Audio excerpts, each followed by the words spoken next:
नमस्कार। जैसे आप सब सोच रहे थे कि राहुल गांधी की भारत जोड़ो यात्रा शुरू हुई है तो निश्चित रूप से कोई भूचाल आएगा, क्योंकि नरेंद्र मोदी सरकार बिल्कुल नहीं चाहती है कि उस यात्रा का कहीं पर भी कोई मीडिया कवरेज हो और देश और दुनिया में कहीं उसकी खबर जाए।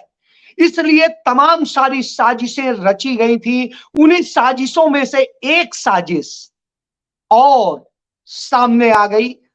आज नरेंद्र मोदी सरकार की ईडी ने जिस तरीके से हेमंत सोरेन, जो झारखंड के मुख्यमंत्री हैं और झारखंड के आदिवासियों के सबसे बड़े नेता शिबू सोरेन के बेटे हैं, उनको गिरफ्तार करने की पूरी योजना तैयार हो गई। बड़े लंबे अरसे से उनको गिरफ्तार करने की साजिशें रच रही थी, क्योंकि वो भारतीय जनता पार्टी के पाले में आने को तैयार नहीं थे।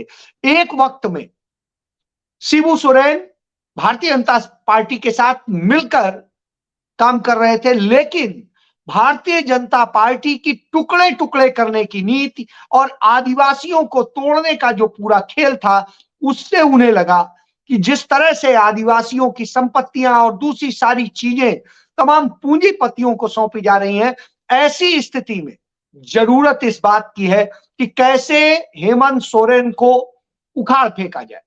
उसके लिए उनके तमाम विधायकों, तमाम सारे लोगों को खरीदने की कोशिश हुई। कुछ कांग्रेस के, कुछ और तमाम बड़े मित्र पूंजीपति जो हैं नरेंद्र मोदी के, वो इसके लिए बिल्कुल लगे हुए थे। इन सब के बावजूद न हेमंत सोरेन डरे और न हेमंत सोरेन बिके। नतीजा यह हुआ कि कैसे हेमंत सोरेन को अब काबू किया जाए। तो उसके लिए एक जमीन घोटाले का नाम दिया गया। एनटीपीसी को कुछ जमीन अधिग्रहित करके दी गई, और जो दी गई उसमें कहा गया कि हेमंत सोरेन ने जो तमाम सारी संपत्ति, जो उनकी जमीनें थी, उनको किस तरीके से करके उसे सौंपा। और इस पूरे खेल में, क्योंकि भारतीय जनता पार्टी को बुरी तरह पिछले चुनाव में हेमंत सोरेन की पार्टी, झारखंड मुक्ति मोर्चा और कांग्रेस ने हराया था, इन सब से सरकार हिल गई। नरेंद्र मोदी सरकार इस तरह हिली कि उनको कैसे गिरफ्तार किया जाए, क्या सारी साजिशें रची जाए, इसके पूरे खेल उन्होंने समझे। और इस खेल के बाद में उनको कई दिनों से ईडी से बुलाया जा रहा था। उन्होंने लिखित रूप से ईडी को जवाब भेजा था और जवाब के साथ बोला था, यदि इसके बाद भी जरूरत है तो मैं 31 जनवरी को आपके पास आऊंगा। उसके पहले मेरे अपने कुछ काम है, पार्टी के काम है, जो प्रशासकीय कार्य हैं, जिन्हें रोका नहीं जा सकता, इसलिए मुझे उस समय आने का टाइम नहीं है। इस पर ईडी और नरेंद्र मोदी की पूरी टीम और जो गोदी मीडिया है, उसने मिल करके एक ड्रामा रचा और एक झूठ फैलाया कि हेमंत सोरेन ईडी के घर से भाग गए हैं, वो मिल नहीं रहे हैं, लापता है, उनका फोन बंद है। निश्चित रूप से वो अपने लीगल पेपर्स और दूसरी चीजें सब तैयार करा रहे थे, फाइलें तैयार करा रहे थे, किस किस तरीके से उन्हें फंसाने की साजिश की जा रही थी, उसके जवाब तैयार करा रहे थे। वो अपनी पार्टी के लोगों से भी चर्चा कर रहे थे और उनके साथ वो इस बात का डिस्कशन कर रहे थे कि आखिर कैसे इन सबको, नैरेटिव को तोड़ा जाए और किया जाए। इन सब के लिए उन्होंने पूरी तैयारी की हुई थी और इसी तैयारी के तहत उन्होंने आज जा करके ईडी के सामने गए और उनके हर सवाल का जवाब दिया। वो जानते थे कि क्या साजिश रची गई है, क्योंकि उनको कहा गया था किसी दूसरे सूत्र द्वारा कि आप भारतीय जनता पार्टी का दामन थाम लीजिए। राहुल गांधी की भारत जोड़ो न्याय यात्रा जब पहुंचे झारखंड, उसके पहले आप हमारे साथ आ जाइए। लेकिन हेमंत सोरेन न झुकने को तैयार थे, न बिकने को तैयार थे। नतीजा वही हुआ जो होना चाहिए था। उनको गिरफ्तार करने की जब साजिश रची गई तो हेमंत सोरेन को लगा कि ये खेल कर सकते हैं। तमाम सारे जो मोदी मीडिया है वह यह प्रचार करने में लग गया कि हेमंत सोरेन अपनी पत्नी को मुख्यमंत्री बनाएंगे। लेकिन हेमंत सोरेन कच्चे खिलाड़ी नहीं है, वो आदिवासियों की राजनीति करते रहे हैं। उनकी पत्नी भी बहुत काबिल है और इंजीनियरिंग की टॉपर है। बावजूद इसके बहुत पढ़ी लिखी, बहुत योग्य महिला को उन्होंने न बना के अपनी पार्टी के आदिवासी, पक्के आदिवासी क्षेत्र में काम करने वाले और झारखंड के टाइगर कहे जाने वाले हेमंत सोरेन ने अपने चंपई सोरेन को, जो उनके सबसे वरिष्ठ मंत्री हैं, उनको मुख्यमंत्री बनाने का फैसला किया। उन्होंने तुरंत राज्यपाल से टाइम मांगा और टाइम मांगने के बाद में वो राज्यपाल के पास पहुंच गए और वहां पर अपना इस्तीफा दे दिया और साथ साथ ही चंपाई सोरेन को मुख्यमंत्री बनाने का चिट्ठी भी दे दी। अब इस स्थिति में राज्यपाल भी घबराए हुए हैं, नरेंद्र मोदी भी घबराए हुए हैं, ईडी भी घबराई हुई है, क्योंकि हेमंत सोरेन का यह दांव पूरे आदिवासियों में एक आग की तरह काम करेगा, क्योंकि शिबू सोरेन को आदिवासियों का वह नेता माना जाता है कि उनसे बड़ा कोई नेता वहां है नहीं। नरेंद्र मोदी ने जो तोड़ करके आजसू के साथ में भाजपा आजसू का जो खेल किया था और आदिवासियों को तोड़ने का जिस तरीके से सभी जगह होता है वो तोड़ते हैं, जैसे महाराष्ट्र में उन्होंने शिवसेना को तोड़ दिया, एनसीपी को तोड़ दिया, इसी तरीके से जिस तरीके से जेडीयू को उन्होंने करके अभी इंडिया गठबंधन से तोड़ दिया, इसी तरीके से तमाम जगह वो खेल करते रहते हैं। आपको याद होगा मध्य प्रदेश में भी सरकार बनाने के लिए इन्होंने तोड़फोड़ की थी, लेकिन जेएम ऐसी तो है नहीं, वहां आदिवासियों का वह समूह है, तो इसलिए वह तो टूटने का नहीं रहा।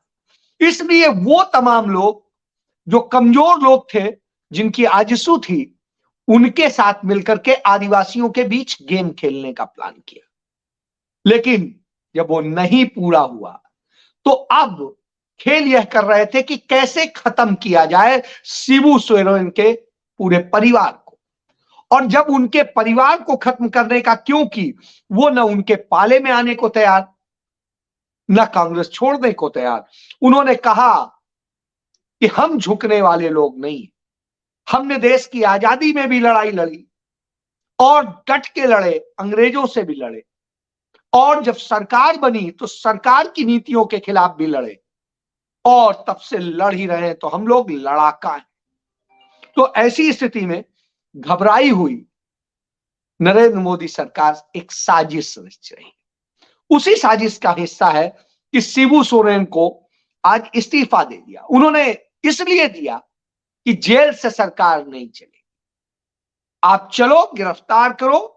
और आज जेएमएम के कार्यकर्ता रांची में आकर के डट गए और उन्होंने फैसला कर लिया है कि जब शिबू सोरेन के सुपुत्र, उनके नेता के सुपुत्र और मौजूदा आदिवासियों के सबसे बड़े नेता जब गिरफ्तार किए जाएंगे तो उनके कार्यकर्ता उसी ढंग से जवाब देंगे।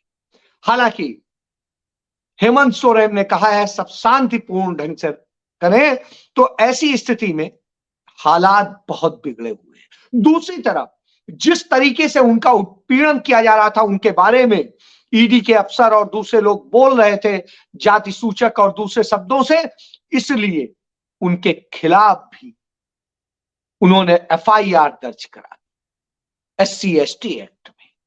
अब ऐसी स्थिति में नरेंद्र मोदी सरकार बौखलाई हुई है, उसकी बौखलाहट साफ नजर आ रही है और वो सोचती है कि कैसे गिरफ्तार कर लें, कैसे क्या करें, और इसकी साजिश रात के लिए रची गई है।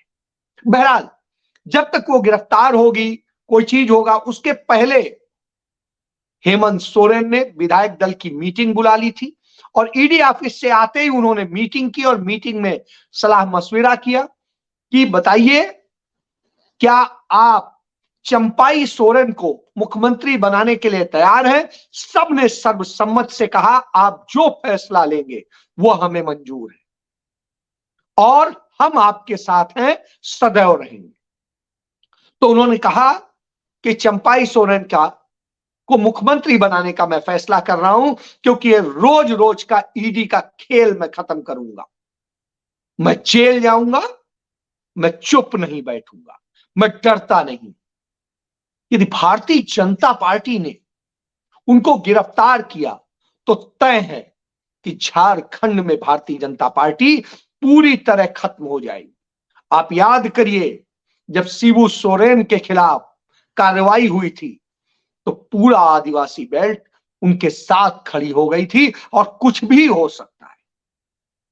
और इसमें यह भी खतरा है कि जिस तरीके से आदिवासी बेल्ट में आदिवासियों को इसे अपमान के तौर पे देखेंगे और यह कानून व्यवस्था के लिए भी बड़ा खतरा हो सकता है। प्रदेश में बहुत कुछ हो सकता है, बड़े सारे खतरे मौजूद। भारतीय जनता पार्टी के नेता इस समय डरे हुए हैं और जो झारखंड के नेता हैं वो बहुत बुरी तरह से डरे हुए हैं, क्योंकि उन्हें लगता है यदि हेमंत जेल गए तो यदि आदिवासी निकल पड़ा, भले ही वो बहुत सीधा है, सरल है, सभ्य है, गरीब है, लेकिन वो अपनी अस्मिता से समझौता नहीं करता। और ऐसी स्थिति में इतना बड़ा खतरा आकर के खड़ा हो गया है कि कब क्या होगा।